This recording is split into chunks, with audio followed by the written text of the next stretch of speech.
We worship you in spirit and in truth. Thank you for bringing us here also. Extension program by Brother Gideon. Father, this time with us, thank you for this week on fast. Thank you for the day that we have life. Father, at this time as we're about to speak, ask us the lesson be edifying to us, that we may not just hear the word, but we understand and also be able to preach and teach as God. So Father, at this time let us tune our hearts and our minds to listen that we may be glorifying you, O Father, and that this lesson will be teaching us. Father, at this time let's kindly be with us, guide us, protect us, and forgive us of any sins that we have committed.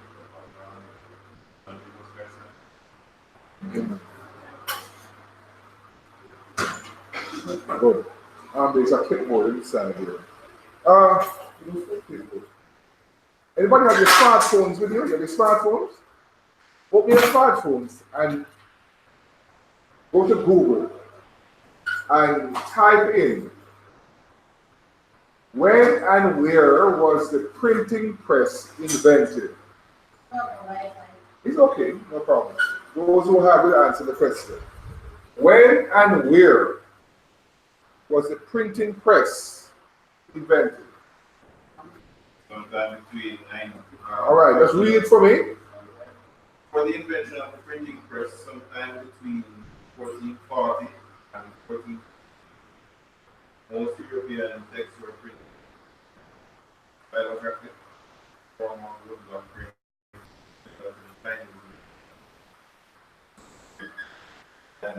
Right, so the printing press was invented in Gutenberg, Germany, in the 1400s.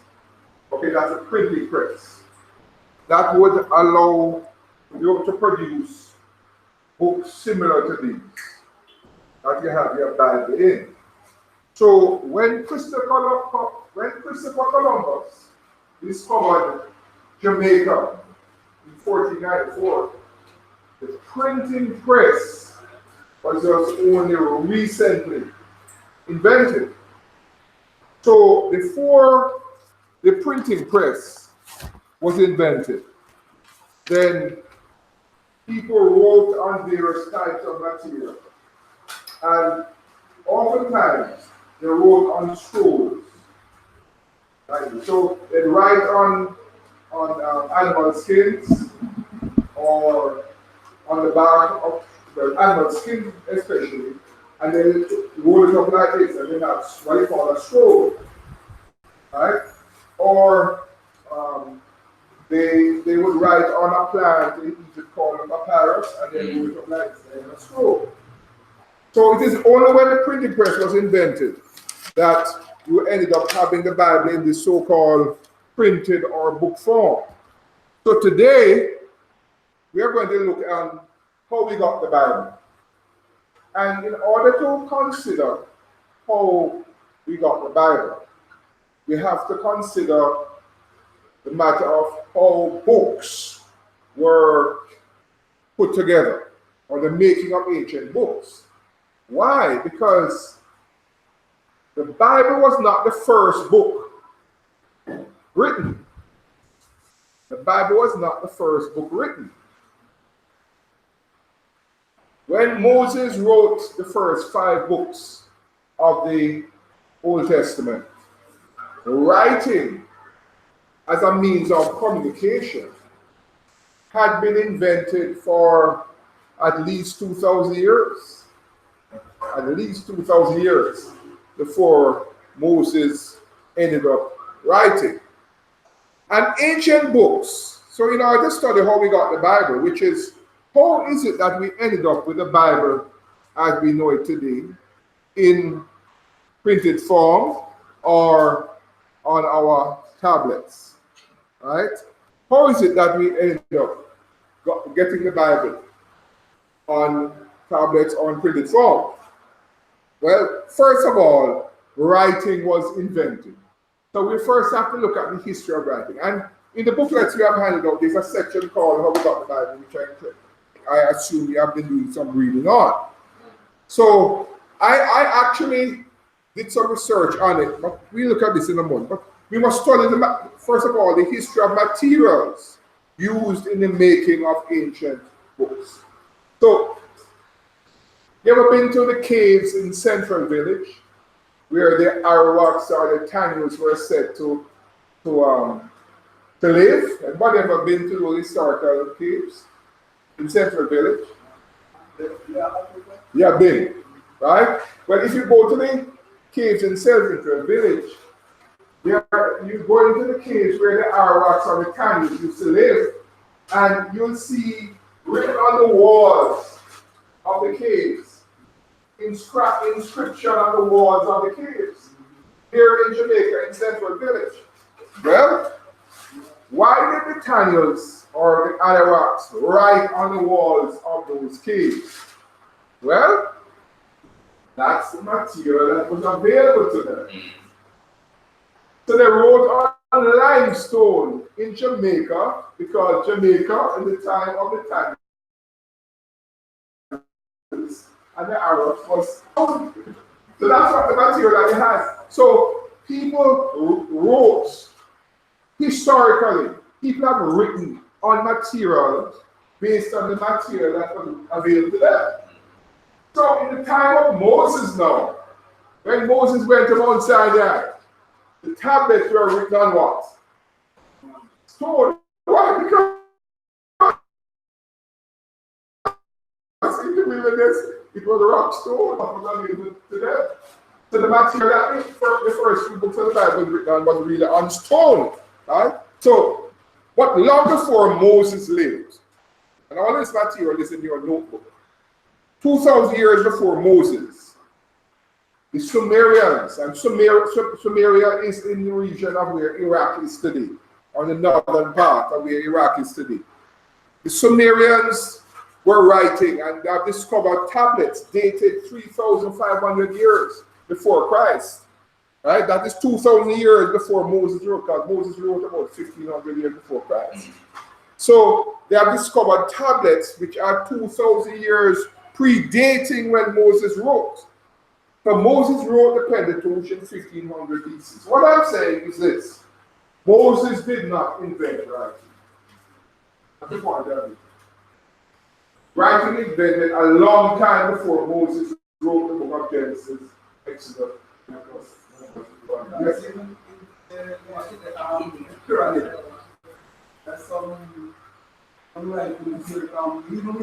Way back, right, before, because some of those people were made by the children of Israel, right? So what I'm saying is that writing existed before Moses, but God decided to use writing to communicate with mankind. All right, so yes, go ahead. Those things that Yes, ma'am. All about the Bible. It's all there. Right. So what I'm saying is that throughout the world, mankind has written on material available to them. And we gave the example that the Arawaks or the Tanyus in Jamaica, they wrote on limestone walls in Central Village. That's what was available to them. In other parts of the world, say in the Sinai desert, where the children of Israel left Egypt and they wandered in the desert, where the Mount Sinai wrote on tablets of stone because it was stone that was available to them. At various other times, people wrote on clay tablets when clay soil was available to them. So they'd make the clay tablets in soil, and then they'd write on the tablets, and then they'd put the tablets in the sun to bake. And then the tablet would get hard. Then other times, men decided to write on animal skins. All right? And animal skins have turned out to be the most durable material for preserving ancient material. So there are 5,000 copies of the New Testament available today, and about 200 copies of the Old Testament. Where's the copies of the New? not the originals, you know, copies of copies. And for the 5,000, the overwhelming majority are on animal skins. And for the copies of the Old Testament, overwhelming majority is on animal skins, leather or parchment, vellum. Leather, parchment, vellum are just three terms to refer to animal skins. Vellum is the skin of a young animal, right? While the others are just animal skin that have been dried. And at the time of Jesus Christ, when the New Testament was being written, it was written on a material called papyrus. Papyrus was a plant found on the banks of the river Nile, which Egyptians had found a way to dry the plants, paste them together with some resin from some tree, and make leaves or scrolls from those plants. So when the New Testament was written, all 27 books of the New Testament was written on a type of material called papyrus. Papyrus. Papyrus. What preserve that during this time? Well, they didn't preserve. After a while, all of those papyrus was rotten. Rotten. In other words, there's hardly any papyrus material today. All of those original materials rotten. So what happened was that when Christians got copies of a book written on papyrus, they would immediately make copies of it and send it off to other Christians. But first of all, how the Bible was preserved was that for the New Testament, Christians copied books that they received and distributed it to other Christians. But the 7 materials used in writing in ancient times were stone, clay, wood, leather, papyrus, vellum, and parchment. So, today we are looking at a new subject, how we got the Bible. And we are saying that when the Bible first was written, meaning when Moses wrote the first 5 books of the Bible, he wrote on stone. So stone was available in the Sinai desert, right? But over time, material from the Bible, of the Bible, was written on what was available, where the writers were. Okay. So, people in ancient times wrote on materials readily available in the environment. We said that before.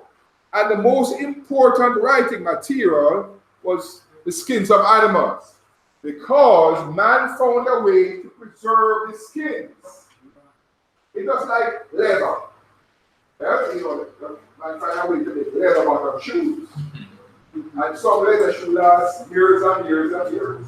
In fact, I have one that lasts 40 years, not 20 years. They found a way to preserve the leather. All right. Okay? What's that? Continue. So, the papyrus was the material on which the New Testament was written. Papyrus was a plant found on the banks of the river Nile.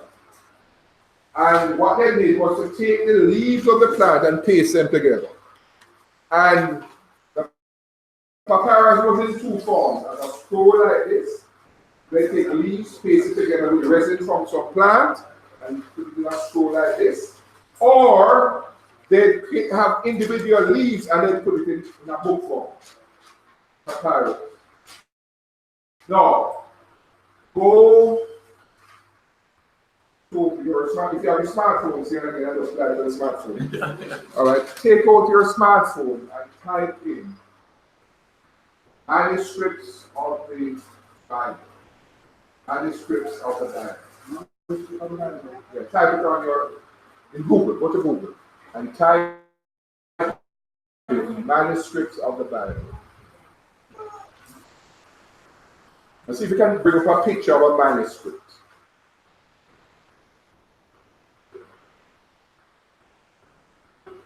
you bring a picture of manuscript? You got it? All right. Let's see.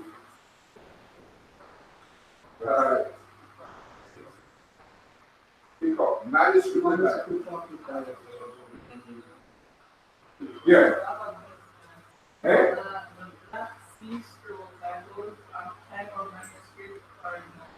Yeah, perfect. Good question.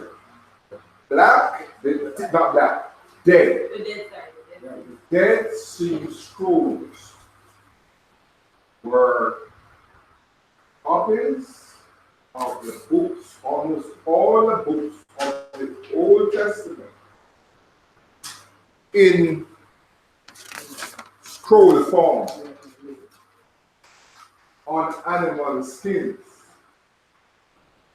that were hidden. There are handwritten copies of it, hidden in earthen jars, in caves above the Black Sea, the Dead Sea, by scribes, Jewish scribes, in order to ensure that the Old Testament was not lost. So they wanted to make sure that in a period when Israel was occupied by invaders, at that time it was the Greeks who occupied Israel. They made sure that the Bible could not be destroyed by the pagan occupiers. So they did almost all copies of the Old Testament on animal skins. And they hid them in earthen jars, in caves above the Dead Sea. And this was done about 200 years before Christ. And they were not discovered until when? 1948. 1948 were discovered by Arab shepherd boy, discovered the earthen jars. So that is part of how God helped to preserve the Old Testament through those Dead Sea Scrolls. But those were not the only source of material for the Dead Sea. Okay. So the papyrus plant could be in the form of a scroll, papyrus rolls could be in the form of a scroll, or codex. The word codex just means book. So it was preserved in book form. There's a book like this. The leaves of the books were papyrus. Alright? Okay. Okay, move on. Now, they also wrote on vellum. And vellum was the skin of a young animal, like a goat or a sheep. Vellum. So many of the New Testament manuscripts are on the soft skin of an animal which has been treated, and some of them have existed from 400 AD until now. The skin of animal is called venom, but normally the skin of animals that have been preserved and Old Testament written on or New Testament written them. But all this is in your writing, man. So basically, what we have done in our first chapter is to say writing existed before Moses wrote the first 5 books of the Bible. Writing was done on material that was available to man in their time. And we have given a list of 7 different writing materials on which men wrote. We're saying that the first 7 materials that made up the Pentateuch, or the first 5 books of the Bible, was stone.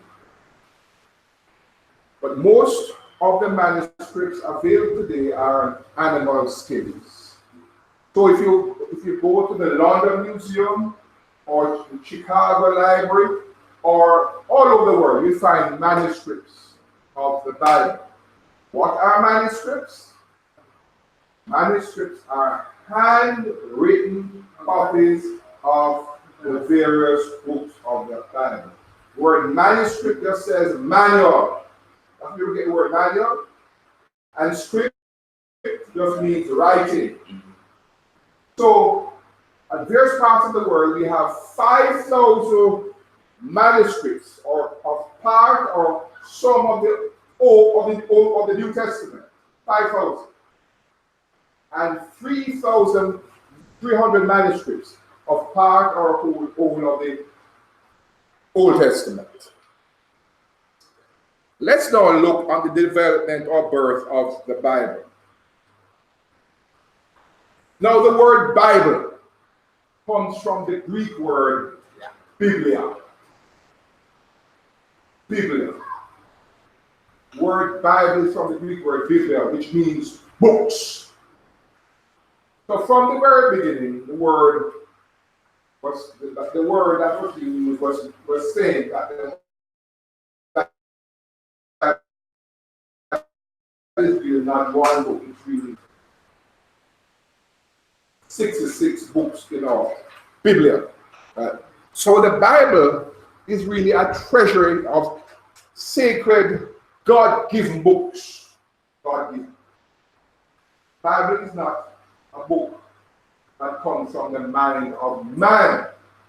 The Bible comes from the mind of God. He just happened that he used 39 different writers to write down the 66 books of the Bible. So basically, God used writers like Moses and Joshua and Paul and John and David. He used writers. But all of these writers were merely being inspired by the Holy Spirit. And that's why the Bible seems so relevant today.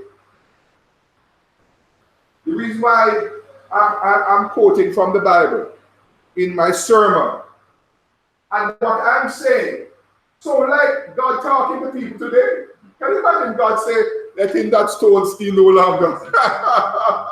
And that was written like 2,000 years before, and he's still talking to people. Think about that. In other words, think of God knowing what the needs of man were going to be in the 21st century, and ensure that what was being written 2,000, 3,000 years ago was relevant to man in 2019. Only God could do that. Right? In other words, the all-knowing God knew what our needs were when the original Bible was being written, and made sure that what was in that material was relevant to us.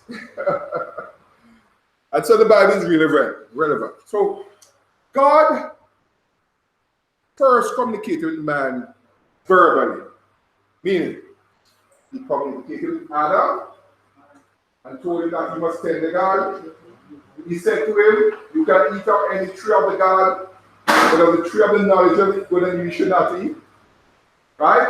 He communicated with Adam and Eve after they had sinned and told them what would be the consequence of their sin.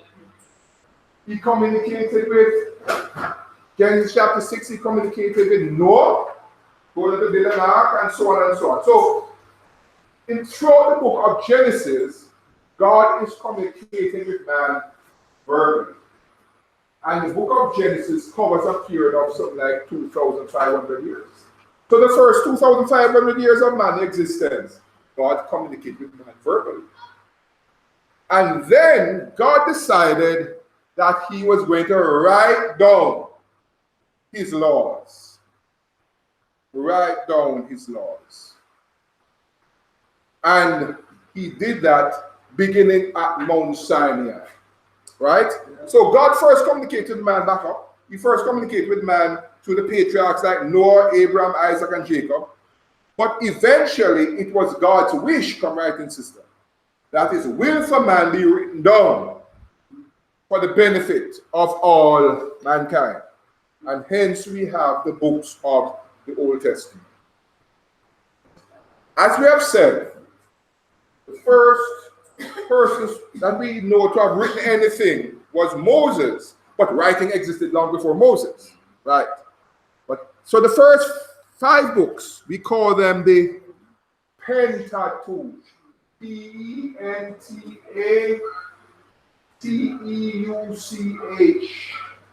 The Pentateuch. Penta refers to 5. Those 5 books of the Bible.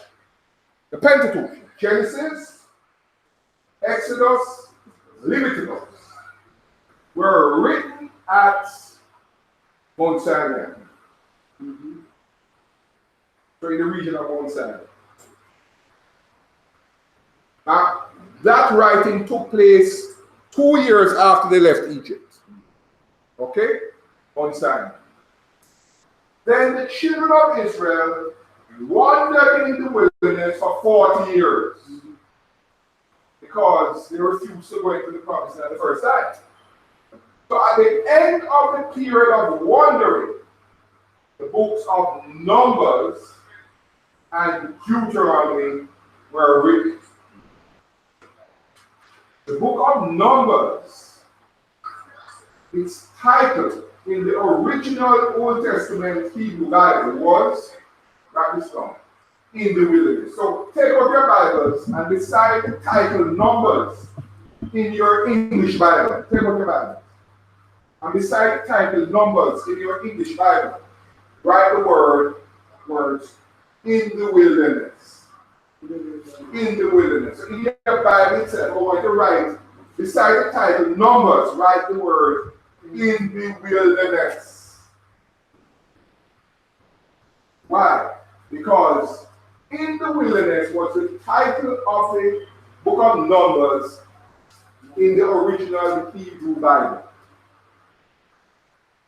So, the book of Numbers is all about what happened when the children of Israel were wandering in the wilderness for 40 years. That's what the book of Numbers is all about. The idea of numbering is saying at the start of their period of wandering, God says, take a census of the number of children of Israel who are fighting men who are available. So at the start of the period of wandering, Numbers chapter 1, God says, do a census. Find Numbers chapter 1. Find Numbers chapter 1. Everybody, find it, can read it.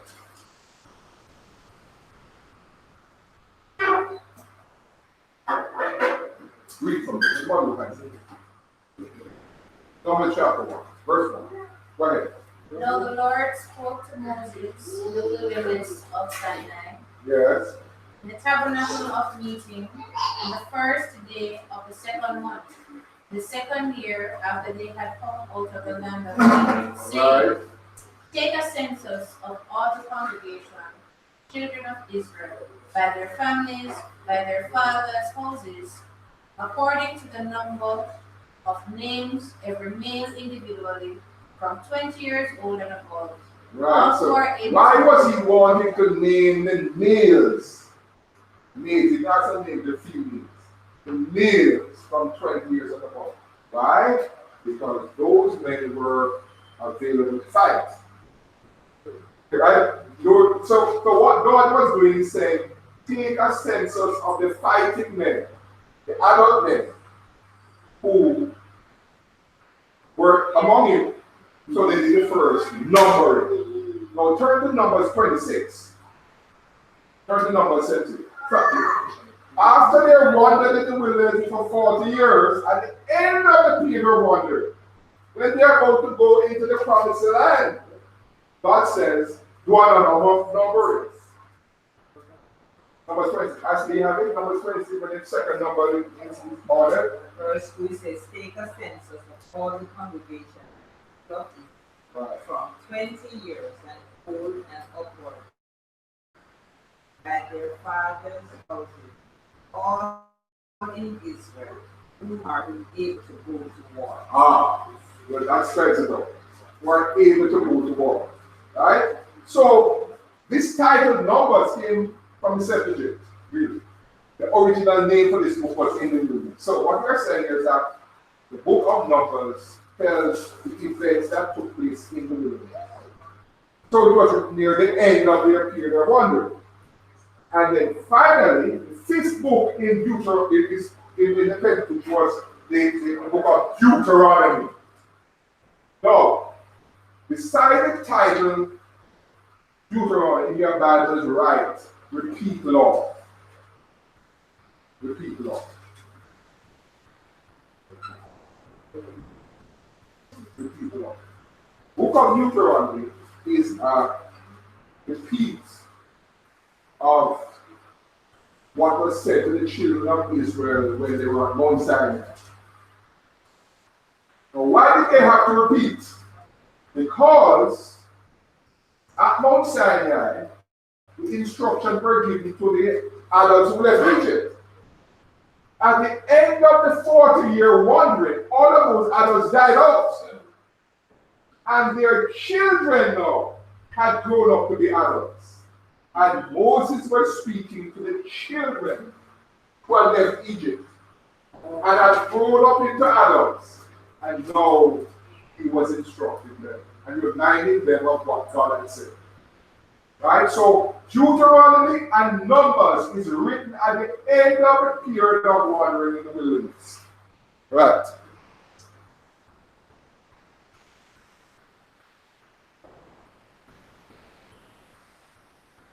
So the Old Testament books started off in Genesis, Exodus, Leviticus, Numbers, Deuteronomy. And all of those 39 books were written over a period of 1100 years.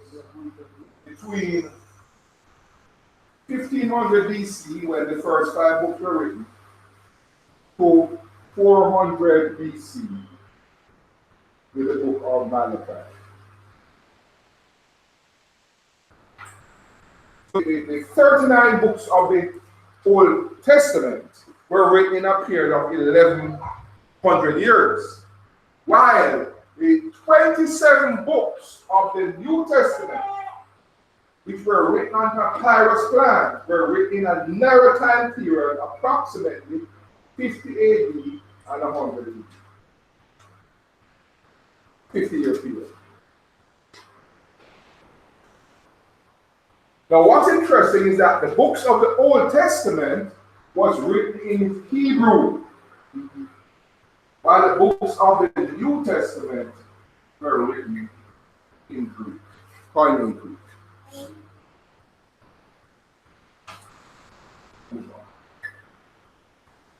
All right, move on. Now, the Old Testament books were written by a variety of writers. Moses, Joshua, Samuel, David, Isaiah, a variety of writers. Okay? Yes.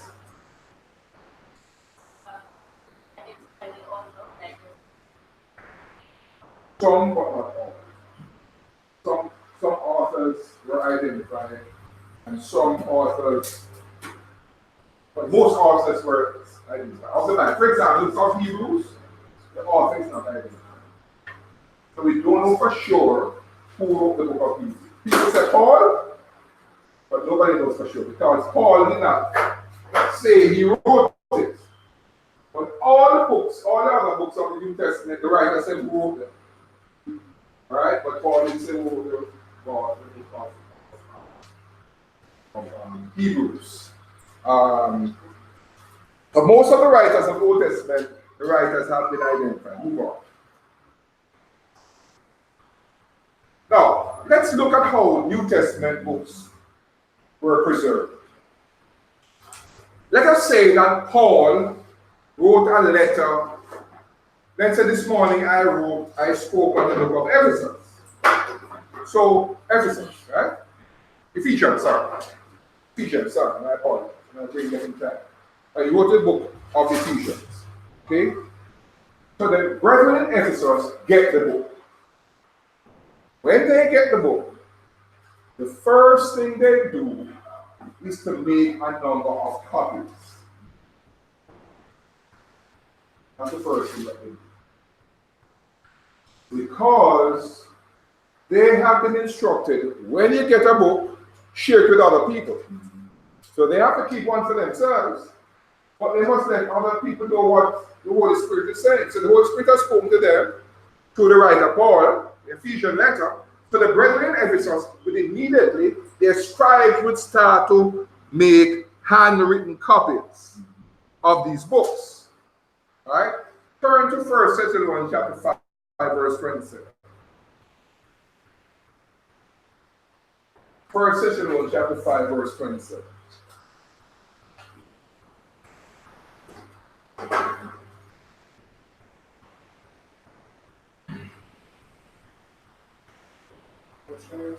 All right, that's all. 1 Thessalonians chapter 5, verse 27.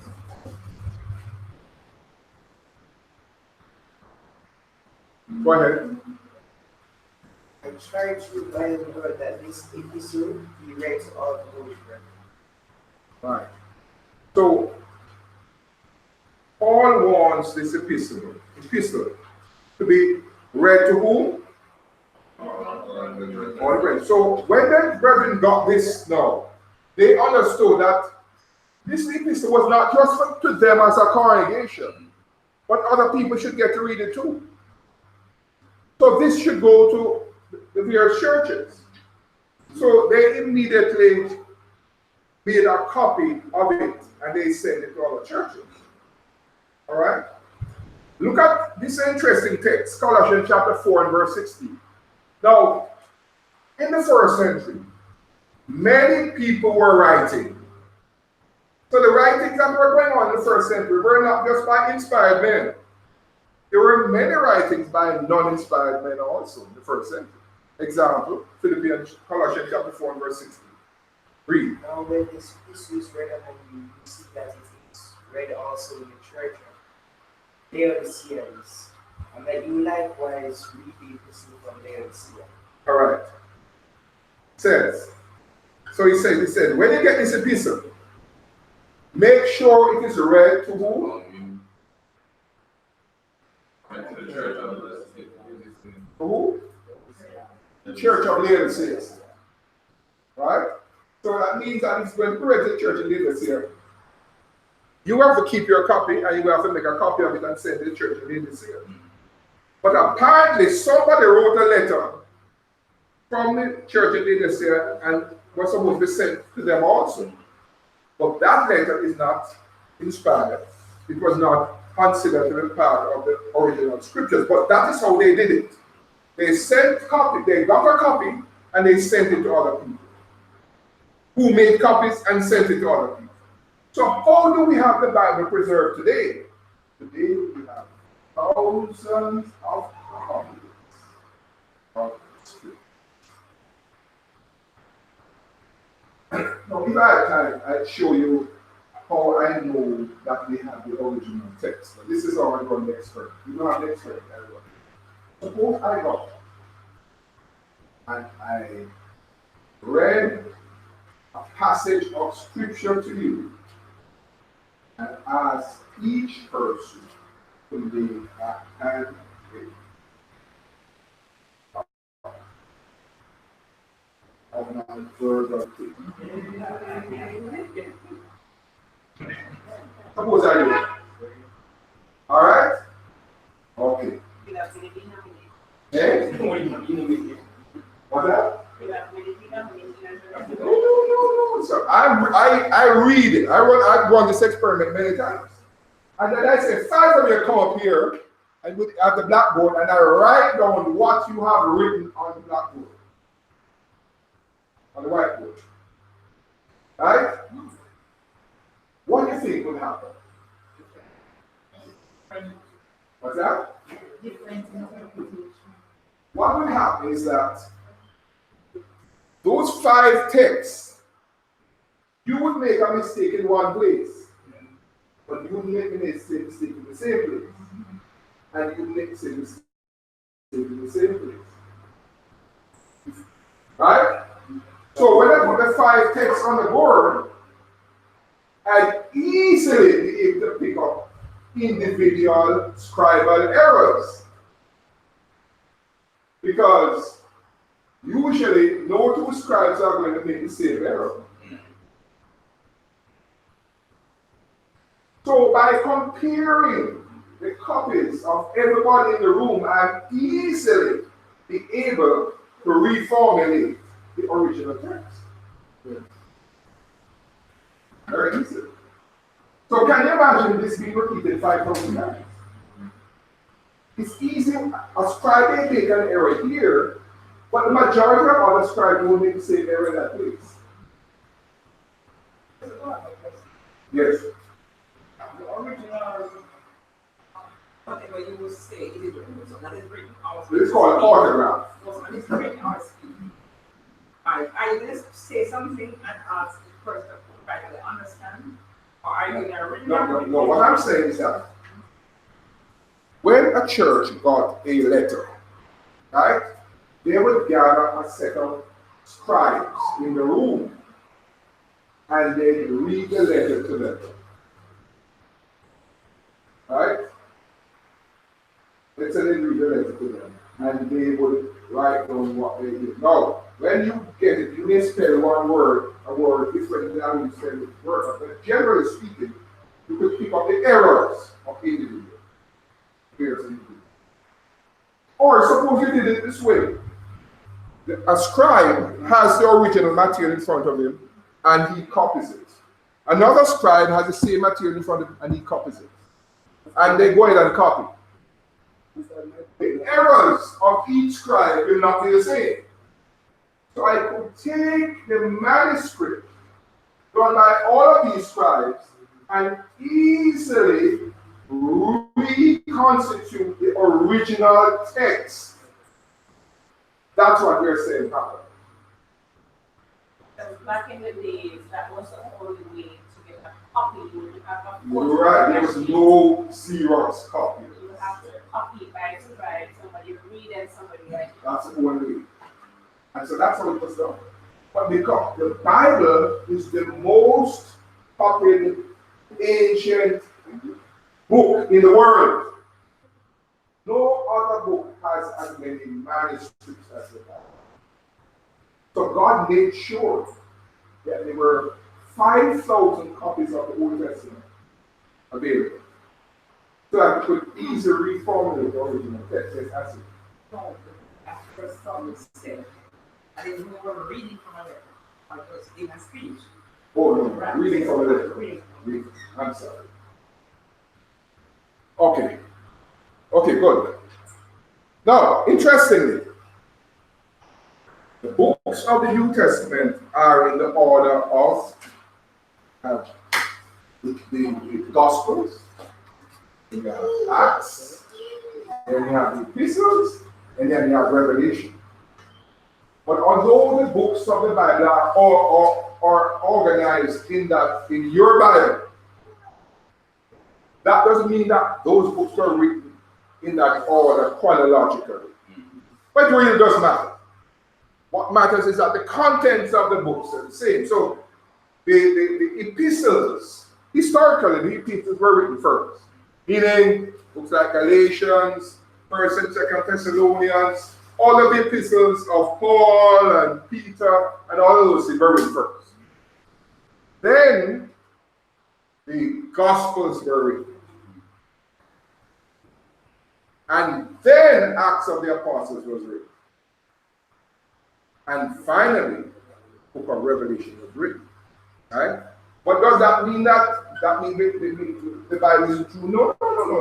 The content of these books are accurate. It's just that the order in which they are set out in the Bible is not the order in which they're originally written. But that doesn't really matter because we have the Word of God.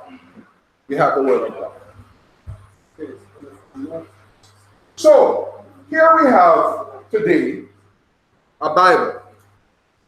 The Old Testament, New Testament, we have said all the New Testament has been preserved. Regularly copies. Now, the Old Testament, the Dead Sea Scrolls, is a perfect example of how the Old Testament was written. When Jesus came to earth, he found that there were a set of people called scribes. Right? The Old Testament Jews made sure that accurate copies of the Bible were made. Sure. And the Dead Sea Scrolls is just an example of how serious they were about preserving the Bible. Can you imagine? There's no printing press.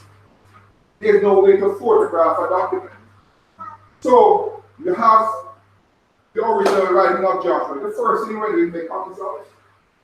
Because that's the only way we make sure that those writings were never lost.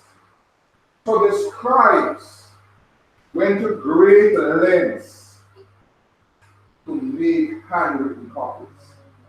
And when we're making handwritten copies, if they made one error, they would just tear up everything, burn it with the fire, and start over.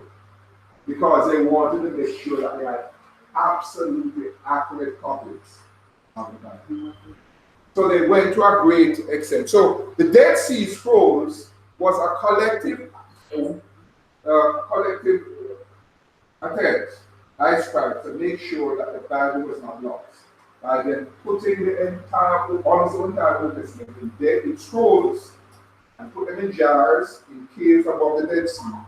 And they were preserved from 200 BC to 1947-48. Holy time, right? That God preserved for over 2,000 years. Wow. So today, the Bible, we have it in 1,200 translations of the Bible.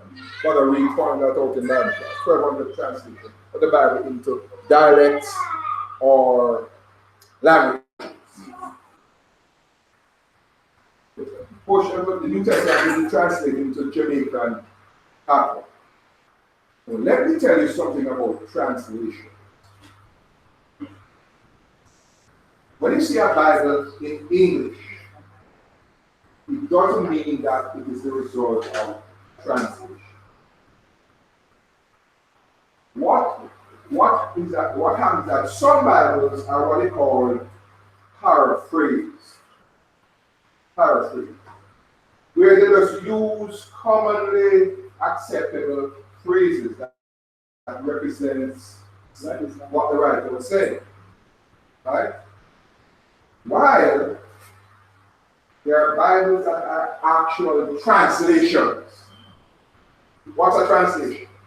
Well, let us say the Greek word said anthropos. All right? Well, in a translation, they actually translate the word anthropos. Right? And write down Ghana. Right? So, New King James Version, New International Version, American Standard Version are what they call translation, where they actually take the original Hebrew and Greek word and they come up with an equivalent English word, and that's a translation. However, you have other Bibles that are what they call paraphrase, where they have not done individual translations. What they have done is try to come up with an equivalent phrase in English, right? And the paraphrase versions are not as accurate as the translation. Like, there's a Bible called the Good News Bible. Yeah. Good News. Good News Bible is paraphrase. So, my recommendation for the best translation is the New King James. And I encourage you to get a study Bible. New King James. You can go to the bookshop in halfway tree, and it costs about 6,000. Okay? Yeah, about 6,000. Okay? About 7,000. Or you can go online. Yeah. You can go online to this website right now that go online to the 21st Century Bookshop. 21st Century Bookshop is a Church of Christ bookshop. And they have very good bargains. Also, 21st Century Bookstore. 21st Century Bookstore in Nashville, Tennessee. And they have very good, they have a lot of stuff. And, okay, we're going to stop here. The language of the Bible, Hebrew, Aramaic, Koine. You know this, right? Okay. Go to Old Testament. Let's now go to Old Testament. So I've been reading, I'm sure. Now, anyone here didn't give your speeches? Oh, Anna Kay didn't give her speech. Let me make sure. Anybody else? Ashley never gave her speech. Yeah. What's that? Ashley. Came first. Yes. Oh, no, this is. Oh, you do that to this. And all we want is just a simple speech on 5 lessons you have learned from the Bible, right? Since you became a Christian, and she became a Christian 5 years ago. Sorry, that's joking. What is Genesis 3 was for? What? No, that's different. No, I just put it acid to say. Genesis 3 was from when? Today too. But you see, you have 2 assignments. Right. 2 assignments. Genesis chapter 3. That's what I was going to. That's okay. That's what Time lessons. it's also before that. But you have the Genesis 3 speech. I didn't take it back. That's Wednesday. No problem. No problem. No problem. Because we have so many persons to speak that we don't mind who speaks to them because then there are people like who want to go first. Do you want to go first?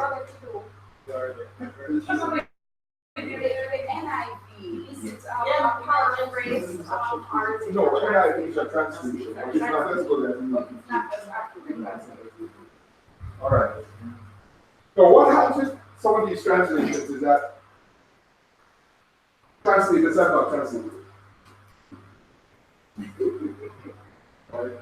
What the translators have done is to what they call transliterate. Transliterate. What's a transliteration?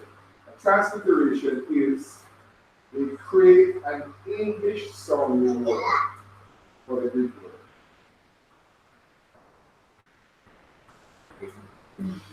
Right? For example, apostle.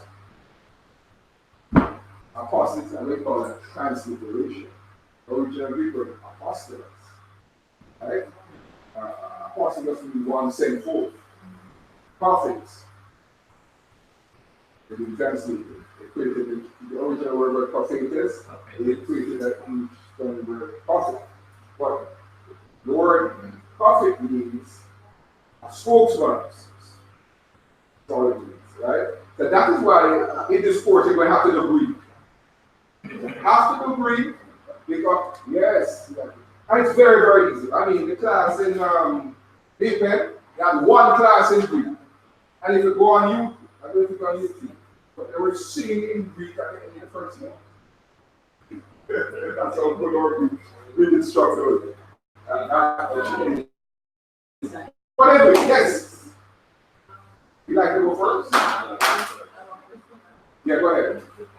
So, in Spanish, if you translate literally, sometimes it will take away the. So, would that be the same case if you translate literally Greek?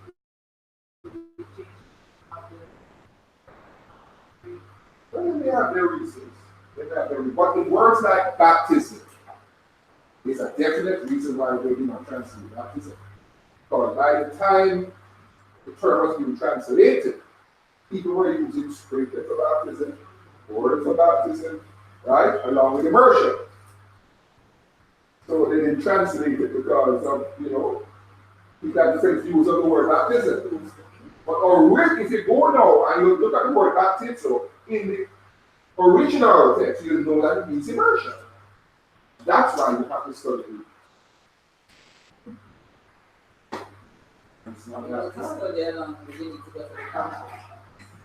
Okay. Who would like to speak first? Or you'd like to give your 5 lessons? Come.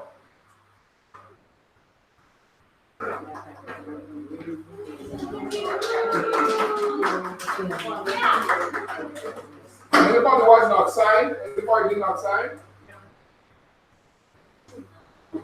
Let's pass it back quickly.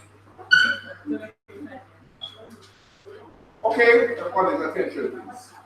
Alright, good afternoon, everyone. Good afternoon. And I'm Anna Kim. I'll be sharing with you the five most important spiritual lessons that I've learned since becoming a Christian.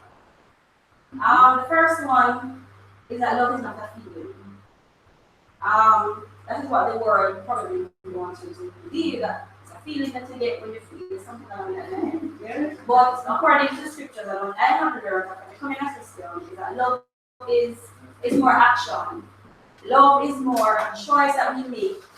So sometimes we may not feel very fond towards somebody, but you may choose to treat them good, to do something good for them, because the scripture tells us that love is action, it's a choice. The second lesson is that spiritual growth can only take place when we do certain things. We have to read the Bible, and not only read the Bible, we have to read it regularly, every day, sometimes several times a day. We have to engage in prayer. We have to talk to God to keep that communication going. And we also have to fellowship with other Christians, right? Sometimes we're ruled by our feelings and we come to church and we don't feel like communicating with the person. But if you are able to rise above that feeling and put yourself out there and have a conversation with your brothers and sisters, then that will help with your spiritual growth, because they may just say something to you that is edifying, something that is encouraging, and that will lead to your spirits. The third one is that there is no middle ground when it comes to salvation. It's either we are Christians, true Christians, not even true Christians, either we're Christians or we're not. There's really no middle ground. Right? Sometimes we think that, okay, as Brother Kibu mentioned this morning, we have our pets, and we think that if we're doing most things right, then we're okay. But we can get away with a few little things, right? But really, in truth and in fact, there's really no middle ground. The fourth one is that true contentment only comes when we fully immerse ourselves into Christianity. When we come to Bible study, we read our Bibles, we pray, we communicate with Christians, we find ways of helping other people, we give. All right, those are the things that will bring true contentment, true happiness, peace. All right. Sometimes when we get a little bit selfish and we want to keep things for ourselves, for example, we get an increase and we say, okay, I got an increase, I'm going to buy this, I'm going to buy that. After you get it, you feel back to normal. But if you take the time to say, okay, I got an increase, I can increase my giving, or I can give a little bit more to somebody, that brings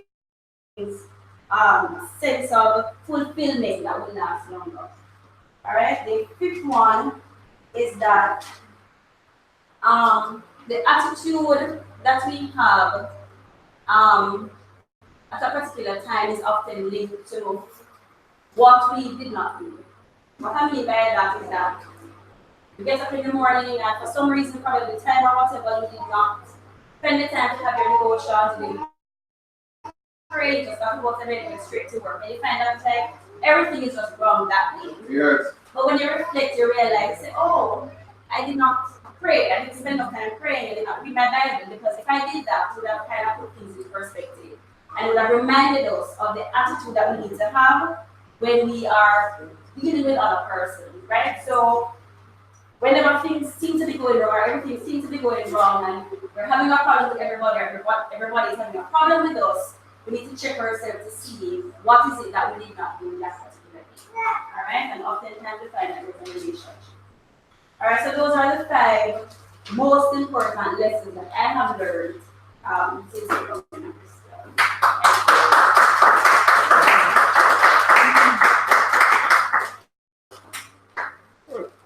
Very fluent. Very interesting.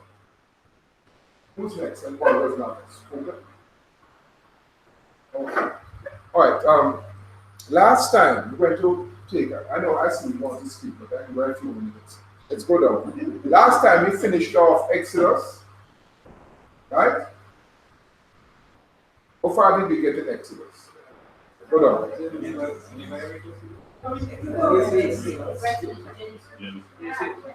go to Genesis.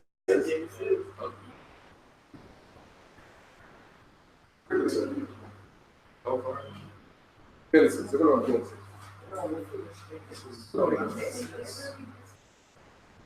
Exodus. Let's start.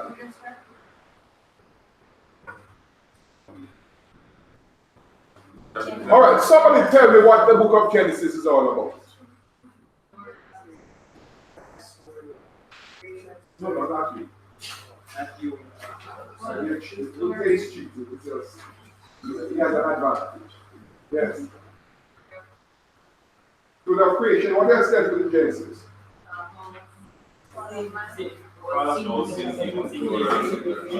Oh, what? God, yes. Give me the 4 characters, the main characters in Genesis.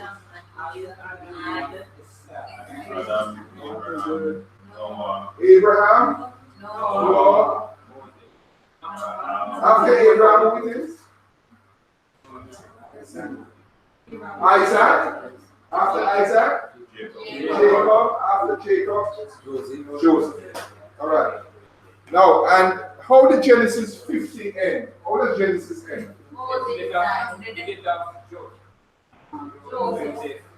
Genesis ends with Joseph dying, and before he dies, he meets with his brothers. And he makes a very important statement. What does he say? He said what? Joseph is about Joseph meets with his brothers and says something. You meant it for evil, but God meant it for good. Oh boy, what a wonderful statement. What a wonderful statement. That God can take the evil actions of men and turn them into our advantage. Is that amazing? I mean, that is why I suggest you say wrong. Yeah, because they can't lose. So when they were sending him into Egyptian captivity, oh God, oh, we didn't want you to do it. Because that's also one way that you could become deputy to the Pharaoh. Okay, let's go to Exodus.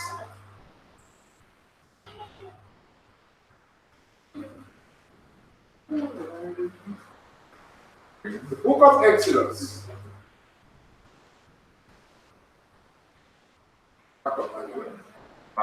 Yes, man.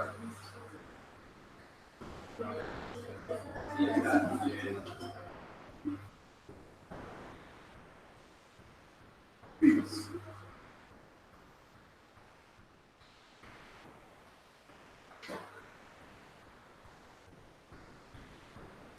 You're lost. You're completely lost.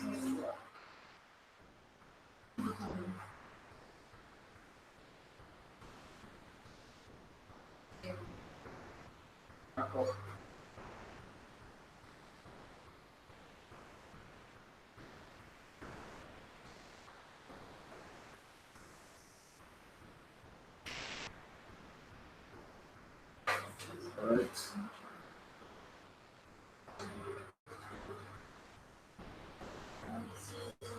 Book of Exodus. The second of the books of the Torah. So the word Pentateuch. Hebrews call it what's the Pentateuch again? The Hebrews call those books the Torah. And the word Torah means books of instruction or law. That's what the word Torah means. So these 5 books of the Torah were written by Moses during the 40-year wonder. Okay? And these books are, Exodus especially, is pivotal to the Old Testament because it explains how God got the children of Israel out of. God got them out of Egypt to Pharaoh in the end. He got Pharaoh after the 9 plagues, the 10 plagues. Pharaoh relented. And he used Moses to get there. Now, the word Exodus comes from the Septuagint. What's the Septuagint? The Septuagint is a translation of the Old Testament books, the 39 books of the Old Testament, which were originally written in Hebrew, with a translation into Greek, done 200 years before Christ came to earth. What's the significance of this? Because at that time, the Greeks ruled the world, and people were speaking Greek a lot. So God arranged providentially for a translation of the Old Testament from Hebrew into Greek so that the Jewish boys and children of the time could understand what the Bible was saying. Right? And that's how that translation got going. But what's interesting is, how did God get the book translated? Here's the story. About 200 years before Christ, there was a leader in Egypt called Ptolemy II. Ptolemy II was building a library in Alexandria, Egypt. And he wanted in this library all the books ever written in the library. So one of the Jewish leaders said to him, Ptolemy, we Jews have a book, the Old Testament books. But these books are in Hebrew. So Ptolemy said, okay, I will pay 70 Jewish scholars to translate this book from Hebrew into Greek. And so he gathered those Hebrew scholars at a seaside resort on the banks of the Mediterranean, Alexandria. And for several months, they translated the Old Testament book from Hebrew. And so when Jesus Christ came to earth, and he got up in the synagogue to read the scriptures, he was not reading from the Hebrew Old Testament. He was reading from the Septuagint. Right? And so that's how we ended up having this particular, God arranged it for us to have the Bible in Greek. So, Exodus gets its name from the Septuagint. It means going out. That is, it refers to the greatest event in Hebrew history, their departure out of Egypt. It connects the children of Israel going to Egypt with their development into a Hebrew nation. Now, at the end of the book of Genesis, go to the end of the book of Genesis in your Bible. And at the end of the book, I want you to write the following. There is a 400-year gap between those of the events of Genesis and the beginning of the events of Exodus. There is a 400-year gap between the close of the events of Genesis and the beginning of the events of Exodus. Meaning, when Genesis ends, you have the relatives of Joseph in Egypt. 72 of them went to Egypt. 72 Israelis went to Egypt, including Joseph. 72. When the book of Exodus begins, the children of Israel have grown into millions. They have grown so large that the Egyptians became afraid of them because there was too many of them. So it took hundreds of years for this now. So there's a gap between Genesis and Exodus. Right? So turn to Exodus chapter 1. Turn to Exodus chapter 1, please.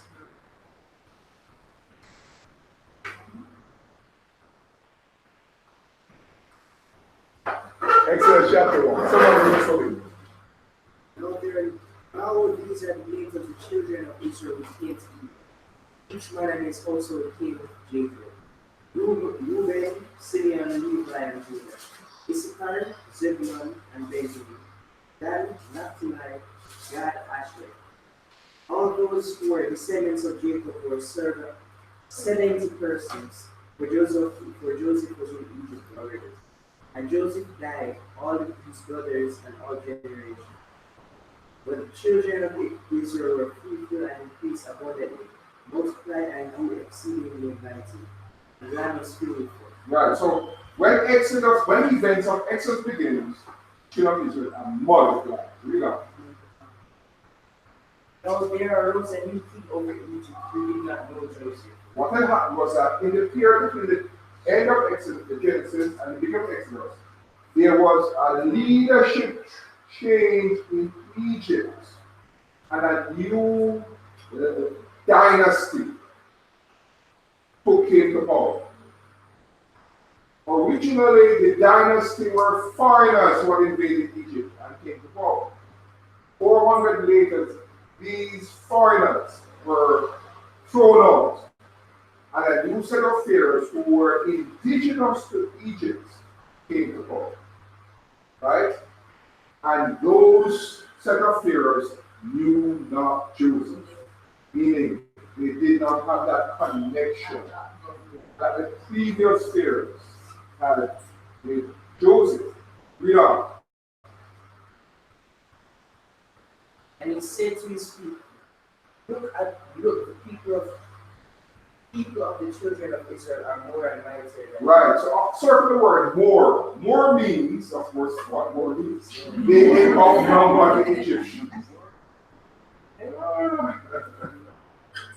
That's interesting.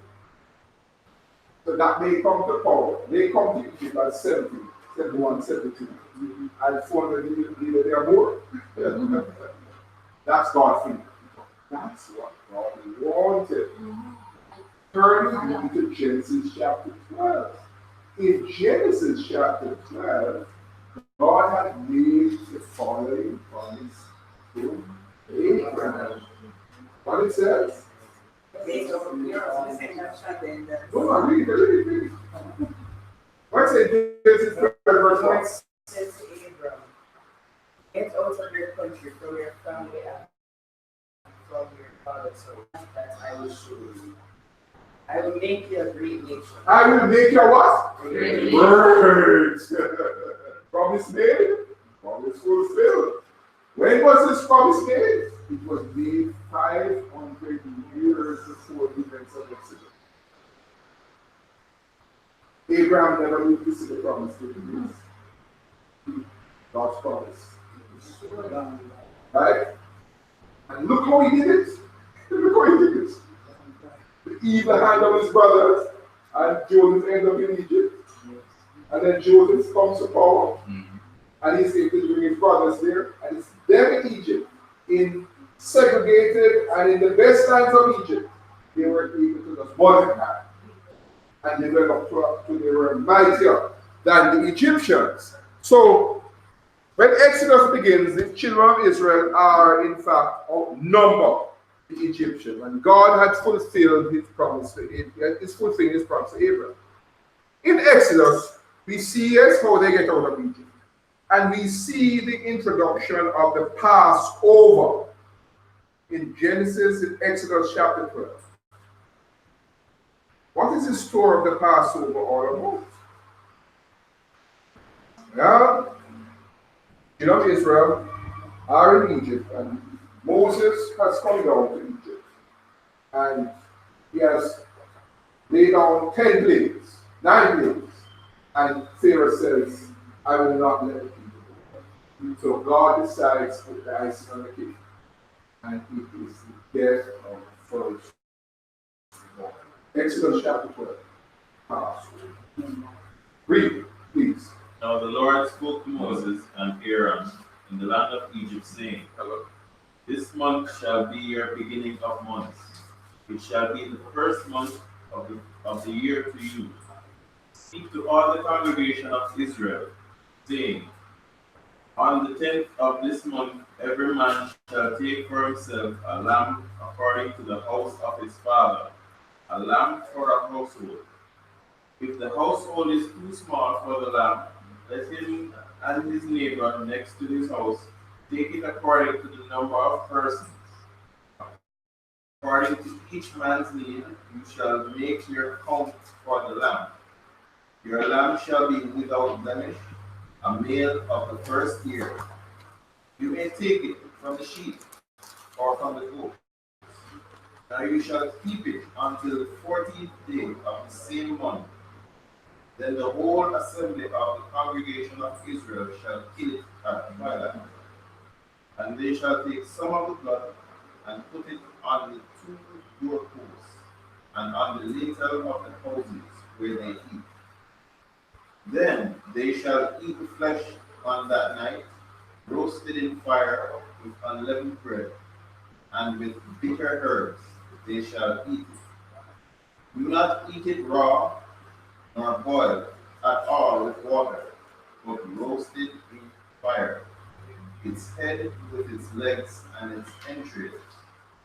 You shall let none of it remain until morning, and what remains of it until morning you shall burn with fire. And thus you shall eat it, with a belt on your waist, your sandals on your feet, and your staff in your hand. For you shall eat it in haste. It is the Lord's Passover. For I will pass through the land of Egypt on that night, and will strike all the firstborn in the land of Egypt, both man and beast, and against all the gods of Egypt. I will execute judgment. I am the Lord. Now the blood shall be a sign for you. The blood shall be a what? A sign, A sign for you. On the houses where you are. And When it says who sees the blood? the Lord. When I see the blood, so that means that the Lord came through in the night and killed the firstborn of every household that was not covered by the Lord.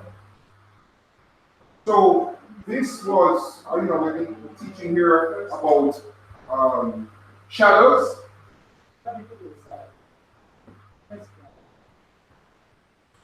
First one, What? first one, the only year. So God chose to kill the firstborn males. Yeah. Right? Firstborn males.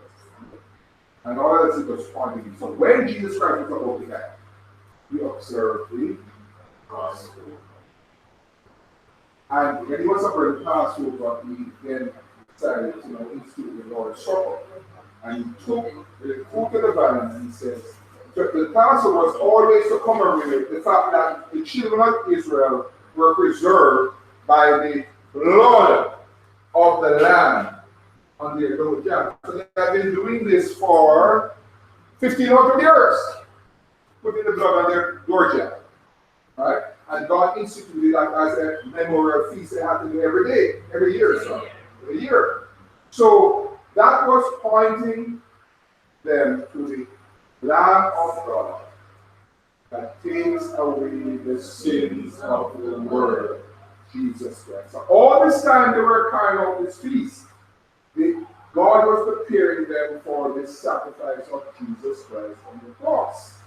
So whenever we remember the Lord's Supper, you must remember that it came out of the Passover, right? But God is saying that when you're covered by the blood of the Lamb, you're saved. And when you're not covered by the blood of the Lamb, you're in danger.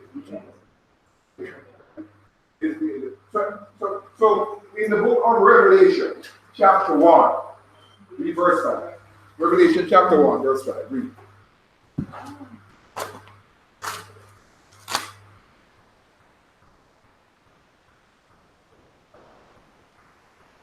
Revelation chapter 1, verse 5. Read.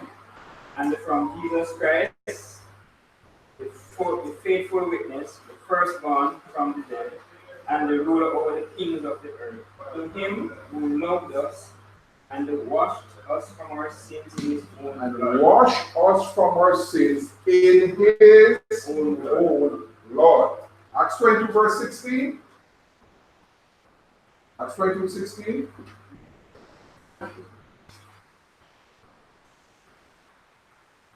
Write that down. What does it say? And now, why are you waiting? Arise and be baptized and wash away your sins, calling on the name of the Lord. Right. So, we're washing in Jesus' blood when you're baptized. Because that same term, white I strong, rise and be baptized and wash away your sins. It's the same wash, that same wash term used in both texts. So we are washed, when we are washed in the water of baptism, that's when the blood of Christ washes away your sins. But that Passover practice was Jesus Christ that was preparing us for God preparing us for the coming of Jesus Christ on the cross. Right? So in Exodus, see Passover. So that particular text, Exodus chapter 12, shows us how important studying the books of the Old Testament is. Because you never really understand this to this extent without reading Exodus chapter 12. Because in Exodus chapter 12 it says that he said, put the blood on the door jamb. And when I come through, what he says? When I come through, I'll what? I'll pass over. So that's what the term pass over comes into play. God, so that means that when we stand before God on the day of judgment, God is going to see the blood of the Lamb. And he will pass over. You will not see our sins, you will see the blood of the Lamb. So why should people not be baptized?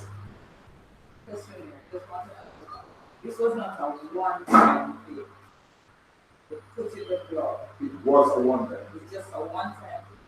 It's a one-time thing. But what was not a one-time thing was the observance of the Passover, which was the roasting of the lamb and that physical activity. Right? And roasting of the lamb will be commemorated every year. But the actual putting of the blood was a one-time thing, because God says that night I will pass over your house. So I thought you said something for the 100 years. You said this was not good. What I was saying is that event of them passing over, of God passing over that house, took 1,500 years before Christ came. So that event, 1,500 years before Christ came, was pointing to Jesus being our Passover lamb. That shows you how God had been planning for the coming of Christ. Long time. This was no accident. And then what comes to mind of the fact that even when Herod was released, he had to kill the first one. When he heard that Jesus was born, they had to kill the first one male. Was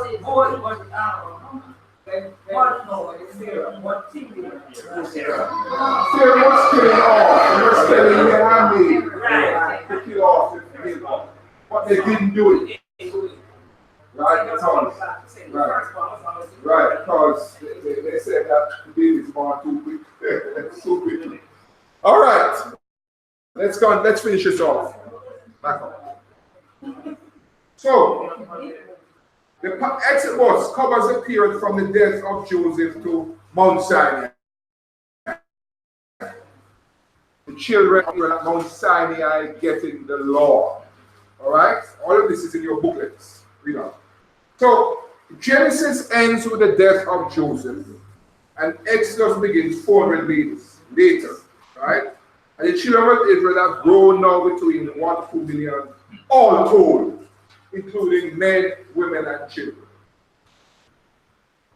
By the time Exodus begins, the indigenous Egyptians have overthrown the ruling pharaohs that were in power when Joseph lived. And a new set of pharaohs known as the Hyksos came to power. Yes. Originally from they don't know about action. Right. Well, we said they don't know, but the relationship that the pharaohs had was that, or he appointed Joseph because his dream was interpreted. And so he decided, well, I'll leave the Pharaoh, I'll leave with Joseph, right? But the people themselves, the new set of rulers, did not have that affection for the descendants of Joseph. And so they decided to treat the Israelis as enemies. Enemies. So there arose a fear of Joseph. So when Joseph became prime minister, in the sense of Pharaoh being president, the country was governed by a Semitic, governed by foreigners of Semitic descent, right? Hyksos, move on. But later on, a new set of rulers came to power. The new rulers feared the children of Israel are now outnumbering the Egyptians. And so, if they allowed them to continue, if invaders came, they would side with the invaders. Hence, the new Jewish Egyptian rulers established a system of oppression and extermination. And God sent Moses down to Egypt. I just want us to take a quick look at Moses' appointment to go to Egypt. Exodus chapter 4. We're going to stop shortly. Exodus chapter 4.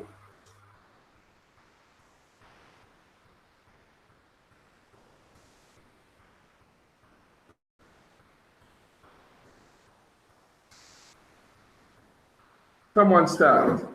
Then Moses answered and said, but suppose they will not believe me or listen to my voice. Suppose they say, the Lord has not appeared to me. So the Lord said to him, what is that in your hand? He said, a rod. And he said, cast it on the ground. So he cast it on the ground, and it became a serpent. And Moses fled from it. Then the Lord said to Moses, reach out your hand and take it by the tail. And he reached out his hand and caught it, and it became a rod in his hand, that they may believe that the Lord God of their fathers, the God of Abraham, the God of Isaac, and the God of Jacob, has appeared to you.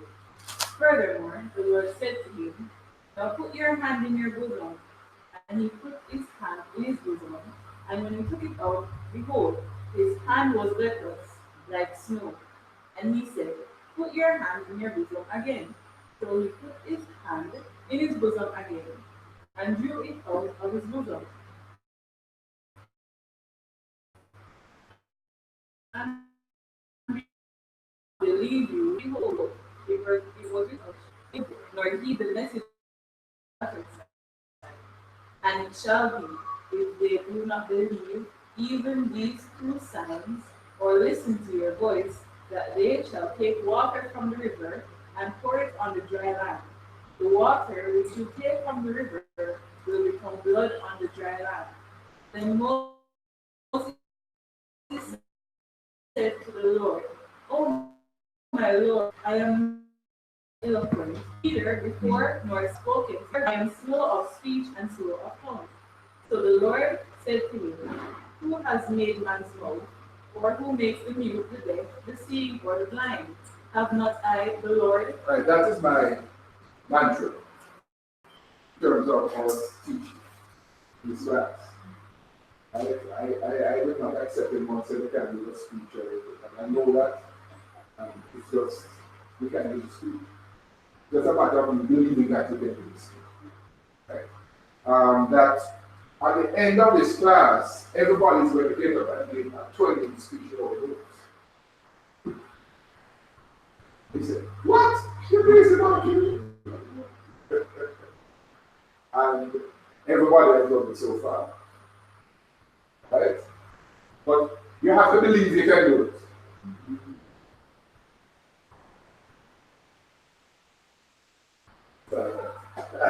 You can do it. Because you can do it.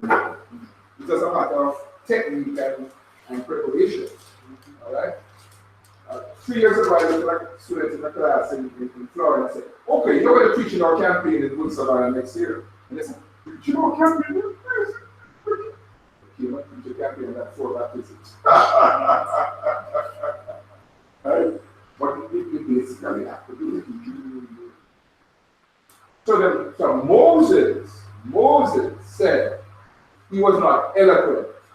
So here's a man who was raised, and for the first 40 years he was raised as a son of Pharaoh. I mean, he was taught and he would have been raised in Egyptian education.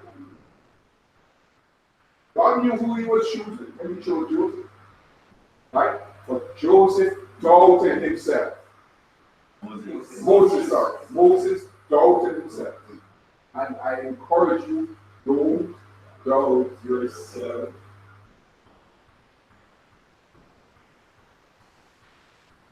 First Corinthians chapter 2, verse 13. We close in that one. We'll come to it next time. First Corinthians chapter 2, verse 13. What does it say?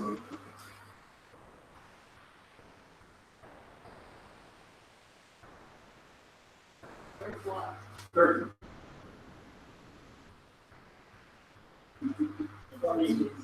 These things we also speak, not in words which man's wisdom teaches.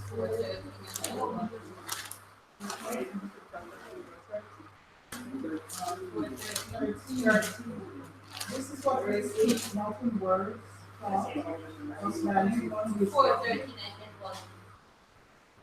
You have it? Eh? Yeah, go ahead. Yeah, go on. These things we also speak, not in words which man's wisdom teaches, but which the Holy Spirit teaches, comparing spiritual things to spiritual. Right. And here these people spoke miraculously by the power of Almighty God. In verse 9, look at verse 9. What it says? Verse 9. Yeah. But as it is written, Verse 9. What it says? but as it is written, I have not seen nor ear heard, nor have entered into the heart of the things which God has prepared for those who love Him. You cannot imagine great things you can do if you let go.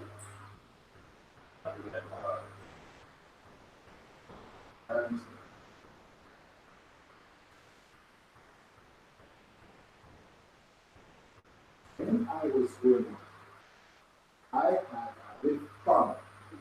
And we used to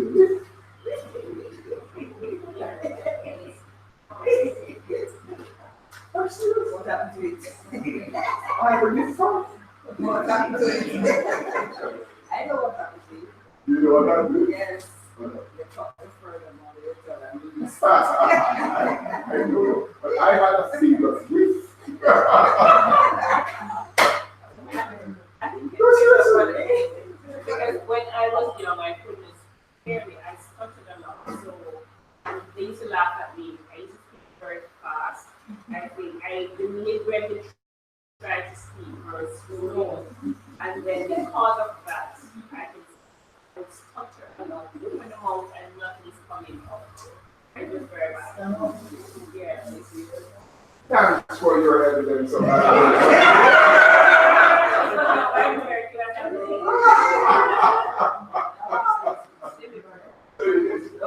I couldn't have said it better. I couldn't have said it better. Really, really cool. Really cool. So that's all I'm saying. You know, let's see what God does with you over the next 2 years. I'm looking forward to it. But you know, what am I doing is going into the Bible. And when you go into the Bible, stuff from out you never even knew was there. And that stuff is going to change your life. Yes. I think going to the scripture is so important because every day we hear a new doctrine. Oh. And sometimes I wonder where these people, where on earth are thought comes from. And if you're not grounded in the word, you can't even defend what you believe because people are so convincing and they come with this new doctrine. I mean, one of them about Catholic and Anglican, and they hear about tree of life and so many things. They wonder, this girl always tell me that she is on the tree of life.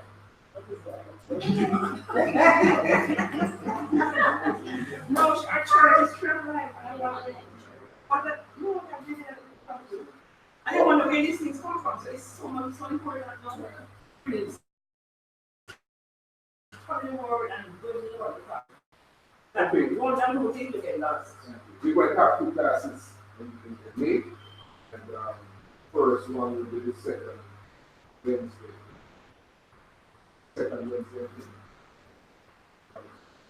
Alright, so at which time everybody should come prepared to give their speech on Genesis. The second Wednesday.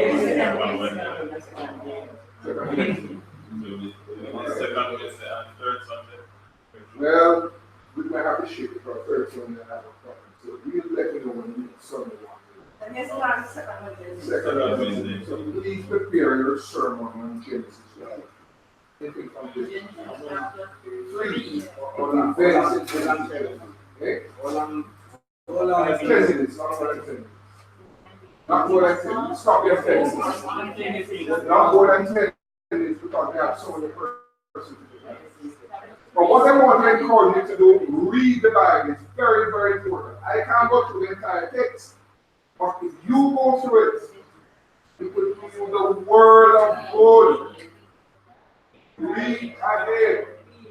We want you to read the entire Bible for your advantage. All right? Father Francis, lead us in prayer, please. Let us pray.